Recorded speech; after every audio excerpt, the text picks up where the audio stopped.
Selamat malam teman-teman. Dapat kiriman paket. Ini alamat rumah saya yang sering tanya saya tinggalnya di mana nih, alamatnya nih Jawa Timur. Terus ini pengirimnya. Jadi kalau ada yang butuh informasi detail silahkan kontak langsung ini. Saya pesannya di sini nih, jangan tanya lagi.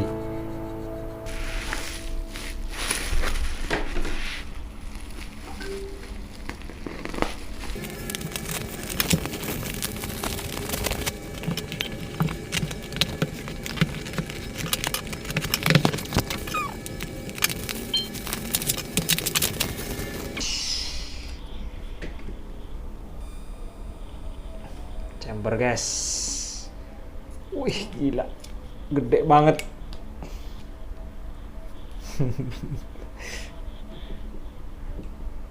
Oke, nanti kita coba buka ya, kita bongkar kira-kira seperti apa sih dalamannya.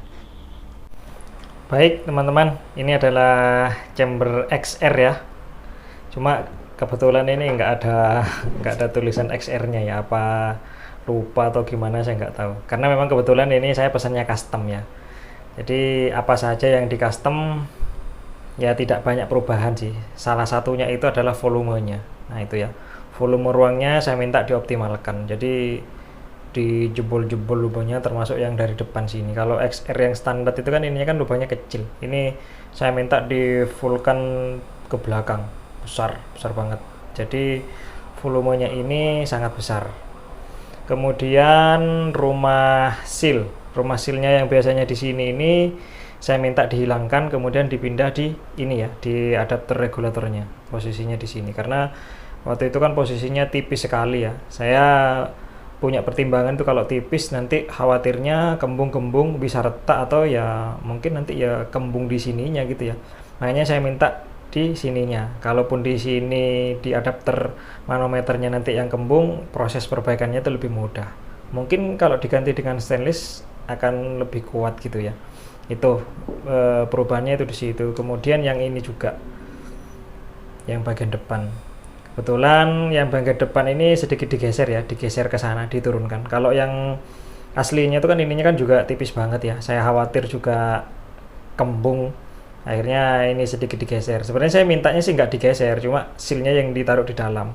Kebetulan sama pembuatnya ini malah digeser sekalian, jadi dinding bagian atas lebih tebal. Terus tutup valve-nya juga sealnya ini ditaruh di depan, jadi bukan di belakang. Itu sebenarnya sih kalaupun ini taruh di depan sih menurut saya sih nggak masalah ya, karena ininya sudah tebal. Jadi kalaupun sealnya taruh di luar kemungkinan sih nggak akan kembung, kemungkinannya gitu. Tapi kalau melihat dari yang kemarin yang terdahulu itu kan tipis banget ya. Saya main di tekanan regulator 2000 tuh masih aman-aman saja sih. Tekanan regulator 1900 sampai 2000 lah hacknya, itu masih sangat aman lah. Sampai detik ini masih aman. Mungkin itu aja sih teman-teman, perubahan custom yang saya minta kemarin. Jadi kalau untuk chamber ini sangat besar sekali ya. Kalau ini nggak ada perubahan, sayangnya saya nggak ada jangka sorongnya. Kalau nggak ada perubahan, yang dulu ini kan panjangnya sekitar 80, karena 80 mili, jadi mau nggak mau volume anginnya besar sekali.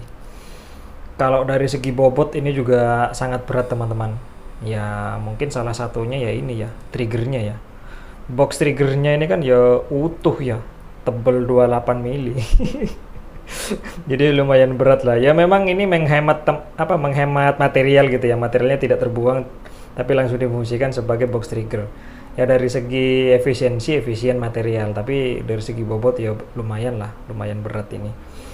Informasinya mungkin nanti akan dikeluarkan yang tebel 30. Ini kebetulan kan tebel 28 ya. Kalau tebel 30 saya lebih suka lagi ya. Jadi nanti ketebalan dindingnya akan lebih tebal, kemungkinannya akan lebih kuat. Jadi kalau main agak kencang itu lebih mudah lah. Nah, jadi mungkin itu saja teman-teman.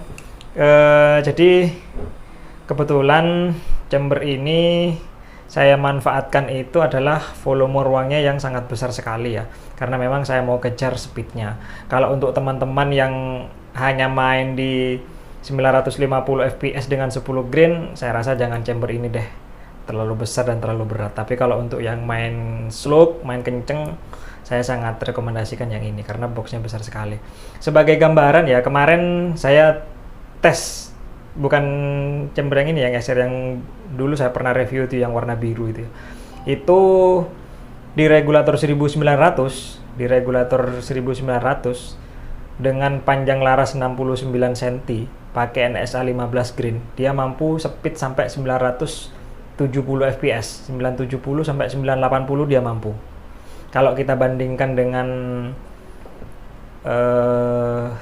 apa ya waktu itu ya, produknya 88 tuh demit dekil kalau nggak salah ingat saya. Tapi ini memang bukan perbandingan yang adil ya, tapi teman-teman cukup bisa menjadi gambaran ya. Demit dekil itu dengan regulator 2000, laras LW 60 cm, itu mampu di 950 fps. Ini hanya sebagai gambaran ya, bukan untuk membandingkan mana yang paling kenceng, enggak, karena memang pengujiannya juga tidak adil. Tapi minimal informasi ini bisa sedikit menjadi gambaran untuk teman-teman dalam menentukan pilihan gitu ya. Tidak ada chamber yang terbaik, teman-teman harus tahu nilai positif apa dari chamber itu yang mau dimanfaatkan. Intinya itu, semua chamber itu memiliki potensi yang baik, tinggal keunggulan mana yang mau teman-teman manfaatkan. Nah, kebetulan kalau untuk chamber ini, saya ingin memanfaatkan volume ruangnya yang sangat besar. Nah itu, trigger, ini triggernya mirip-mirip Ansut ya. Sayang saya nggak bisa buka karena kunci L-nya nggak ada. Ini ya karena konstruksinya sudah bener, ya triggernya pasti ringan lah. Ini ringan, enak banget pokoknya. Oke, mungkin itu dulu teman-teman. Mudah-mudahan ini bisa sedikit jadi referensi dan jadi gambaran. Mudah-mudahan bermanfaat. Thank you.